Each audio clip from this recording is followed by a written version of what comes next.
All right, let's talk about survival in high-stakes combat. It's everything, right? But what if the best way to survive has nothing to do with healing damage and everything to do with stopping it from ever happening in the first place? In today's explainer, we're going to break down why proactive shields almost always beat reactive healing. Let's frame it with a simple question.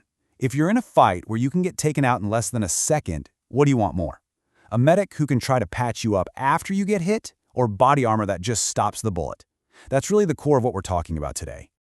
Okay, so to really get this, we have to understand the kind of environment we're dealing with. It all comes down to what I like to call the 1-second problem. You gotta forget about those long, drawn-out brawls.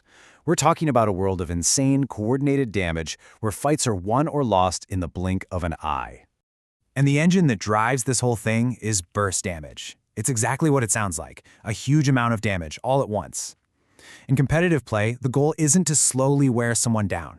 No, the goal is to coordinate with your team to just delete a target from the map instantly. It's about creating a spike of damage so big, there's just no coming back from it. And this is where it gets real, right? Survival isn't measured in minutes, we're talking milliseconds. When a team can coordinate to just flatten you in an instant, your entire strategy has to revolve around surviving that first brutal hit. If you can't, well, the fight's over before it even started. So with that kind of insane damage flying around, what's the classic response? The medic, right? Healing. So let's take a hard look at this idea of reactive defense and see how it really holds up when the pressure's on. Healing at its core is a reaction. Damage comes in, your health bar drops, and the healer's job is to fill it back up. But here's the key. They're fixing a problem that has already happened. So the real question becomes, what happens when that problem is instantly fatal? And this quote, man, it just nails the fatal flaw. In a world of burst damage, a delayed heal is a useless heal. The time it takes for the healer to cast, for the heal to travel, for it to actually land, even if we're talking about a fraction of a second, is an eternity.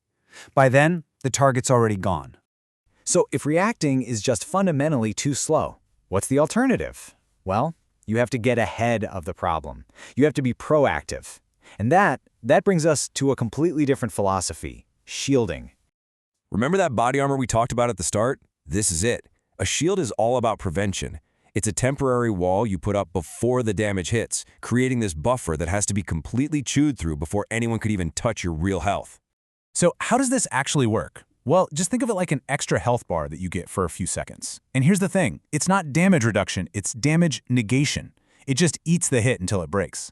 And what's really cool is that they often get stronger based on a player's own health. So a super tanky support can put up some seriously massive walls. And you want to know the perfect time to use this? To counter something we call an alt dump. That's when the enemy team just throws everything they have at you at once, all their biggest, most powerful abilities. It's the ultimate burst. A well-timed shield doesn't just make it hurt less, it can make their entire coordinated attack do absolutely nothing. Okay, so let's put these two side by side. Healing versus shielding. Let's really dig into why, in these fights, prevention is just so much better than the cure. So on one side, you have the reactive approach. You're basically just hoping your healer is faster than their damage. It's a gamble. But on the other side, you've got proactive shielding. You're not gambling, you're anticipating. You're looking at their game plan and saying, I know what you're going to do, and it's not going to work. It's the difference between hoping and planning. And when you break it down like this, the advantage is just crystal clear. Timing, shields win. Directly countering burst, shields win. Protecting your actual health instead of just refilling it, again, shields. See, healing puts health back, but shielding stops you from losing it in the first place. That's a huge difference. But here's where it gets really interesting, because this quote gets at the ultimate payoff. What happens when you're so good at shielding yourself that the enemy team just can't kill you? They have to start asking, why are we even wasting our time on this target? And that's the whole point. This isn't just about your personal survival. By becoming unkillable, you completely wreck the enemy's game plan. You know, rule number 1 is always kill the healer first. But if the healer can't be killed, what now? You force them to waste all their biggest attacks on you, and that frees you up to control the entire fight. So, does all this mean healing is useless? That we should just get rid of healers? No, of course not. Not at all. It just means we need to understand healing's true role. It's not the first line of defense against burst. It's a critical piece of a much bigger defensive system. Look at it this way. A hammer is a great tool, but it's terrible at cutting wood. Healing is the same way. It's incredibly valuable, but you have to use it for the right job. And trying to use a slow, reactive heal to stop an instant burst attack? Well, that's like trying to saw a board with a hammer. The most effective teams use a layered defense. Shields are up front, eating that huge initial hit. Then you have things like heals over time or HOTS that efficiently clean up any chip damage that gets through. And then you save your big flashy burst heals for a real oh no moment, that emergency panic button. So here's what it looks like in practice.